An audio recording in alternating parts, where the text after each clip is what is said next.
fi nga daanale Mamadou Fofana xëy na Fabrice Nguema foofu laa lay sampeel ab laaj kon mën nañ jàpp ni negam ñoom temps bi xoj na leen te war nañ liggéey Sénégalais yi xaar nañ ay résultats ils ont simplement peut-être mis leurs hommes de confiance compétents certes parce que bu ñu xoolee ci seen ay profil à la place qu'il faut. mais bu defee sax appel d'offres ces gens-là pouvaient gagner. Ils pouvaient gagner, mais le problème c'est que il faudrait faire la différence entre les promesses de campagne et les promesses en politique et la réalité du pouvoir.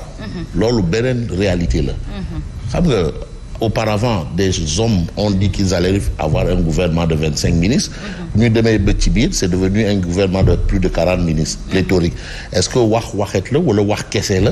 Là maintenant c'est peut-être une autre paire de manches, mais il faut retenir une chose, c'est que ñoom ils ont parlé d'appel d'offres. yow sax boo xoolee tu regardes avec les urgences de l'heure nga wax ay waxu appel d'offres. Et tu te dis mais comment est-ce qu'ils vont gérer ça? Donc ça voulait dire que ceux qui étaient là en poste devaient rester jusqu'à après appel d'offres et après désignation. Loolu moom quand tu regardes mais c'est pas possible. Il y a des urgences un peu au port, il y a des urgences à la RTS, il y a des urgences à la CDC, un peu partout. C'est vrai que ceux qui étaient qui étaient chargés de gérer ces structures, on ne va pas dire qu'il faut jeter le bébé avec l'eau du bain, mais il faut nous ramener quand même. C'est des gens qui ont fait des promesses, ils ont parlé de rupture. Bon, aujourd'hui, on ne parlera plus de rupture par rapport à la nomination des DG. Sinon, ou bien pour l'instant, il faut plus parler d'appel d'offres. Parce que mënoo nommer ñi après nga def yeneen ñi appel d'offres, c'est plus possible. Donc affaire au appel d'offres pour les postes de directeur jeex na, je suppose. Mais desul yeneen direction yi nga xamante ni peut-être mën nañ def appel d'offres foofule Simon Pierre Faye. Non mais appel d'offre buñ ko xaar léegi même bu naree am du am léegi. du si premier gouvernement bi nii. Ça dépendra parce que ce qu'il faut comprendre mooy un décret de nomination bu président de la République jël boo xoolee libellé bi ni ñu koy tënkee vu la constitution lépp ci constitution lañ ko teg vu le décret nangam relatif peut-être même à la société bi nga xam ne moom ngay wutal directeur général parce que société bu nekk na muy fonctionner vu les attributions également du premier ministre parce que c'est le premier ministre qui propose certains postes donc yooyu yëpp dañ la koy tegal tant que loolu changé wut qu'il y ait une législation autour de ces appels à candidature pour des postes de direction stratégique yëf yi du changer. D'accord. Mën na am nag modification ci diggante bi parce que projet de loi lu ñuy waxtaane la lu ñuy tënk waxtaane ko yóbbu ko assemblée nationale ñu voté ko président promulgué bu boobaa on pourrait valablement aller vers des appels à candidature conformément à la nouvelle législation bi ni mu ko bëggee mais tant que c'est cette législation là qui est là Bassirou Diomaye Ousmane Sonko ak ñi nekk ci nguur gi ils ont déjà la légitimité politique pour nommer. D'accord. Donc c'est déjà ça ña ñuy nommer ñan lañu ñu leen jege ñu wóolu en fonction de ñoom yaakaar gi ñu am ci Mamadou Fofana wala Fabrice Nguema kaay toogal ñu fii.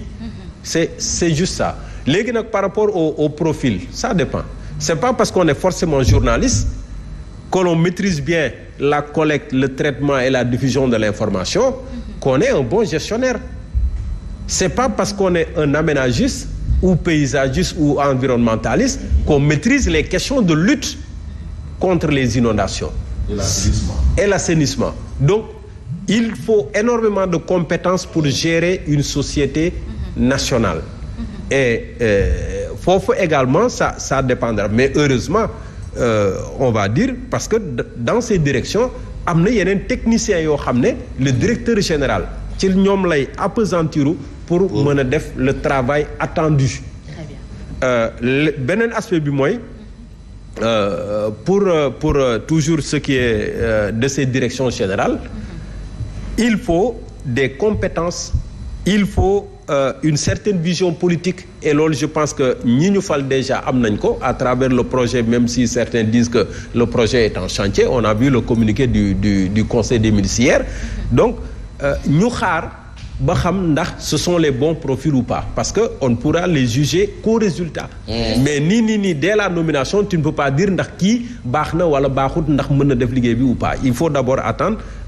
leur donner du temps le temps d'abord de s'installer de voir ce qu'il y a ak peut-être fan la ñu jëm mais l'essentiel pour moi c'est que ça tourne autour de du triptyque jub jubal jubbanti. L'autre aspect ce sera peut-être par rapport également à la situation du pays. Parce que il nous faut des ruptures et parmi ces ruptures justement c'est que ci yenn poste stratégique yi ce qui nous a fait mal jusque-là mooy la politisation à outrance de l'administration. Ces directeurs généraux qu'on a nommés est-ce que bu ñu delloo défi politique parce que la plupart du temps ils ont ñoom ñëpp pratiquement ils ont un profil politique. Est-ce que ce profil politique du déteindre ci résultat yi ñuy war a xaar est-ce que du am impact ci liggéey bi ñu war a def est-ce que du am impact justement sur la vie de la nation parce que ba fii ñu bëri ci ñu doon am ci ay njiit à des postes stratégiques c'était des hommes éminemment politiques et ça nous a porté quelque part préjudice donc foofu moom man gisu guma fa rupture fa muy amee peut-être mooy dans la manière après de gérer man foofu laa leen di xaar et ce sera au résultat peut-être dans quelques mois. mais aussi il faut rappeler que nguur gi yees gouvernement bi yees Mamadou Fofana mi ngi doon fàttali ne cumul de postes du am te nit ki à l'image même du président Bassirou Diomaye bi mu démissionné de son parti mënees na dalal xel ne xëy na ñi fal donc peut-être am nañ profil politique mais dinañ ko mettre balle à terre peut-être pour mieux servir le Sénégal. Pensez-vous pas? Buñ ko defee tant mieux. Buñ ko defee tant mieux. Mais merci Simon Pierre Faye, vous avez répondu à ma question concernant le titre de enquête parce que enquête quotidien mi ngi naan Sonko place ses hommes mais j'allais demander rassurez-moi le décret est bien présidentiel. Oui, le décret c'est le président de la République qui signe.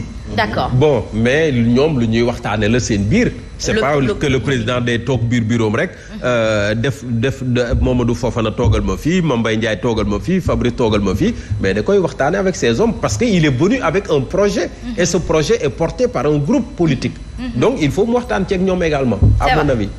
En tout cas même si pour ma part après le reste c'est lui qui porte la signature et il valide. Moi, c'est bien. Ces hommes, je leur ai mis de confiance. Ces hommes de confiance. Oui. J'aurais augmenté ces hommes de confiance. Parce que aussi la confiance aussi, ça, mais c'est aussi important pour nommer les gens à des responsabilités.